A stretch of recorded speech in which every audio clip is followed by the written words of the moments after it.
diperhatikan saat teman atau guru berbicara. Yang kedua, angkat tangan kanan jika ingin bertanya atau menjawab. Lalu yang ketiga, jika ibu bilang anak-anak, jawabannya siap, yes, yes, yes. Coba anak-anak siap, yes, yes, yes. Oke, lalu yang terakhir, tetap semangat dan jaga sopan santun. Oke, di sini ibu mau bertanya dulu ya pada anak-anak. Coba pernahkah anak-anak mendengar suara sirine ambulan yang berubah saat mendekat dan menjauh? Nah ya.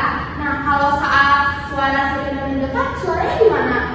Kencang ya, frekuensi bunyinya itu lebih tinggi. Kan kalau menjauh, sirinenya menjauh pelan. Oke, betul ya.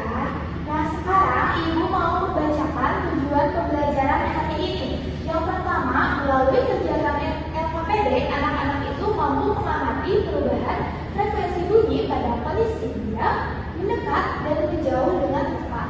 Lalu yang kedua, melalui kegiatan praktik, anak-anak itu mampu untuk mengukur frekuensi bunyi menggunakan aplikasi frekuensi sound generator, dan audio frekuensi counter. Lalu yang ketiga, melalui kegiatan pengamatan, anak-anak itu mampu menjelaskan pengaruh gerak sumber bunyi dan pendengar terhadap perubahan frekuensi bunyi atau efek Doppler.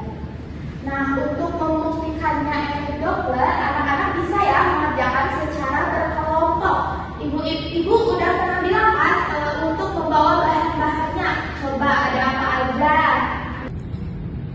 Ada penggaris, alat tulis, dan 2 HP. Ada penggaris betul. Setelah itu apa lagi? Pemain. Lalu ini 2 HP. Oke. Sekarang boleh ya anak-anak duduknya berkelompok. Di sini ibu punya LKPD. Ibu mau membacakan terlebih dahulu. Untuk alat dan bahannya udah semua ya, udah lengkap ya anak-anak. Udah Bu. Oke, untuk langkah pengerjaannya coba dibaca dulu. Oke, untuk langkah pengerjaannya yang pertama itu kondisi diam. Yang pertama letakkan HP 2. Yang pertama itu pendengar di atas meja dalam keadaan diam. Atur HP yang pertama itu yaitu sumber bunyi pada frekuensi tetap, misalnya 1000 Hz. Lalu yang ketiga, posisikan HP sejauh kurang lebih 50 cm dari HP 2 dan tidak digerakkan. Lalu yang terakhir, catat frekuensi yang terbaca pada HP 2, LKPD ya. Lalu yang kedua, sumber bunyi mendekat. Nah, untuk HP kedua tetap diam di atas meja, gerakan HP 1 mendekati HP 2 secara lurus dan konstan. Lalu yang ketiga, gunakan penggaris sebagai panduan dan ballpoint sebagai petunjuk lintasan. Lalu yang keempat, catat frekuensi tertinggi yang terbaca. Lalu yang ketiga, sumber bunyi menjauh. Yang pertama itu HP keduanya itu tetap diam. Lalu yang kedua, gerakan HP 1 menjauhi HP 2 secara lurus dan konstan. Nah, yang terakhir, catat ya frekuensi terendah yang terbaca. Nah, yang terakhir ini keduanya menjauh. Pegang HP 1 dan HP kedua itu, gerakan keduanya saling menjauh secara bersamaan dan searah. Lalu yang ketiga, jaga kecepatan gerak relatif konstan. Nah, yang terakhir, catat frekuensi yang terbaca pada HP kedua. Dipahami ya anak? Oke, sekarang boleh ya untuk praktiknya.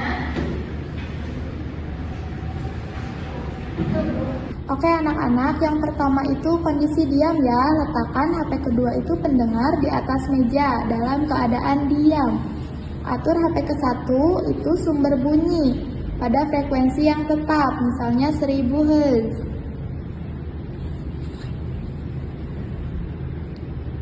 Oke, coba 1000, udah?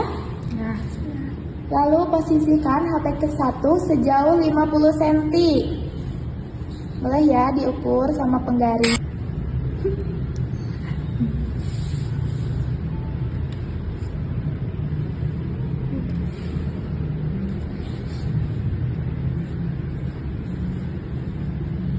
Oke, udah ya.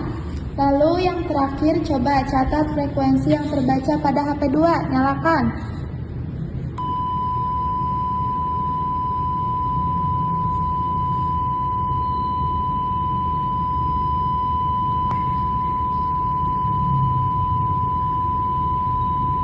Nah, sekarang coba tulis di LKPD. Coba ada berapa itu?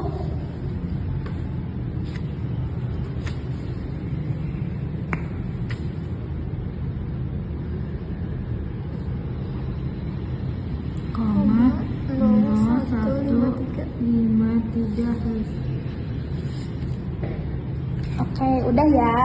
Nah, sekarang yang kedua, sumber bunyi mendekat. Yang pertama itu HP 2 tetap diam di atas meja. Gerakan HP pertama mendekat HP kedua secara lurus dan konstan. Gunakan penggaris sebagai panduan jarak dan ballpoint sebagai petunjuk lintasan.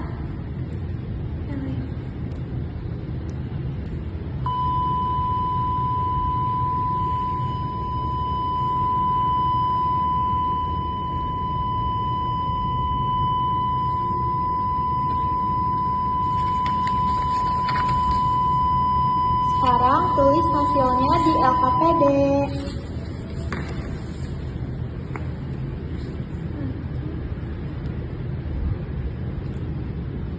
Dua 86. Hasilnya berapa? 1314,1286 Hz. Oke, sekarang yang ketiga ya. Sekarang yang ketiga ya anak-anak, sumber bunyi menjauh. HP kedua tetap diam. Gerakan HP 1 menjauhi HP 2 secara lurus dan konstan.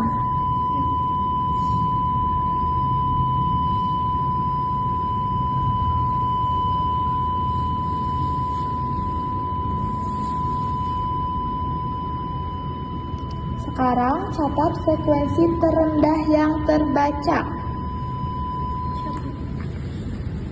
Oke, sekarang dicatat di LKPD.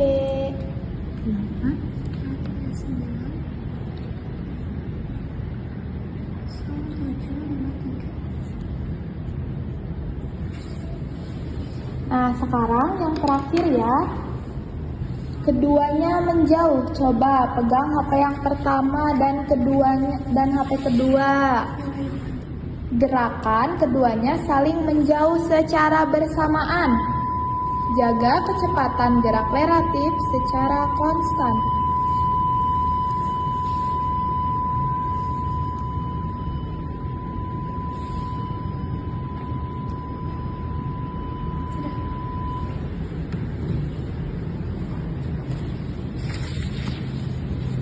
Sekarang tulis di LKPD. 1,0667 Hz. Oke, udah selesai? Sudah, Ibu. Sudah ya. Oke, karena semuanya udah, kita presentasi dulu ya. Boleh anak-anak dekat dulu.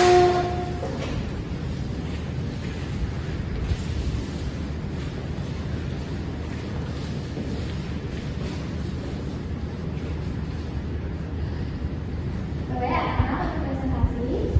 Salam dulu ya. Assalamualaikum warahmatullahi wabarakatuh. Kita akan menyampaikan hasil kesimpulannya. Berdasarkan hasil pengamatan, frekuensi bunyi berubah ketika sumber bunyi dan pendengar mengalami gerakan.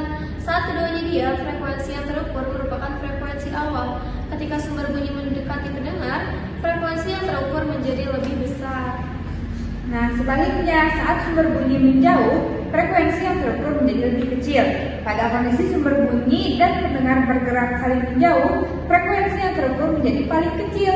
Hasil ini menunjukkan adanya efek Doppler pada gelombang bunyi. Seperti pada tabel pengamatan tadi, bahwa sumber bunyi yang mendekat itu hasilnya 1314,1286 Hz.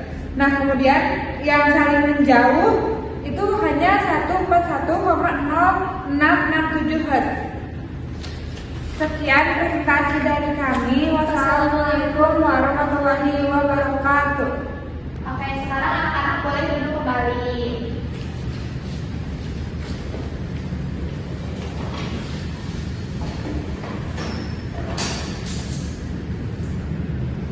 Nah, tadi anak-anak sudah praktik ya, Ibu mau menjelaskan sedikit. Jadi, efek Doppler itu adalah peristiwa perubahan frekuensi bunyi yang diterima pendengar akibat adanya gerak relatif antara sumber bunyi dan pendengar. Nah, ketika sumber bunyi mendekati pendengar, gelombang bunyi itu yang dihasilkan menjadi lebih rapat. Akibatnya, pendengar menerima gelombang bunyi lebih sering, sehingga bunyi itu terdengar lebih tinggi. Seperti tadi ya, sudah anak-anak buktikan. Nah, sebaliknya, ketika sumber bunyi menjauh dari pendengar, gelombang bunyi menjadi lebih rendah. Hal ini menyebabkan frekuensi yang diterima itu lebih rendah gitu ya, sehingga bunyi terdengar lebih rendah pula. Nah, coba di sini anak-anak ada yang ingin bertanya? Boleh ya, Linda untuk bertanya. Ibu, apakah efek Doppler itu cuma terjadi pada suara? Apakah tidak bisa cahaya juga pakai efek Doppler? Oke, jadi jawabannya itu efek Doppler itu tidak hanya untuk suara ya, bisa juga untuk gelombang cahaya. Tetapi kalau untuk gelombang cahaya itu tidak bisa didengar, jadi kita itu bisa hanya melihatnya saja. Begitu Nalinda, bisa dipahami? Saya Ibu, terima kasih. Oke, sama-sama. Sekarang coba siapa yang mau menyimpulkan pembelajaran hari ini? Boleh Nasita untuk menyimpulkan pembelajaran hari ini. Oke Ibu, jadi kesimpulan hari ini adalah berdasarkan percobaan yang telah kita lakukan tadi, dapat kita simpulkan bahwa bunyi itu dapat didengar atau dapat berubah meskipun sumber bunyinya sama. Perubahan bunyi tersebut terjadi karena adanya gerak relatif antara sumber bunyi dan pendengar yang disebut dengan efek Doppler. Oke, karena Nasita sudah menyimpulkan, boleh ya untuk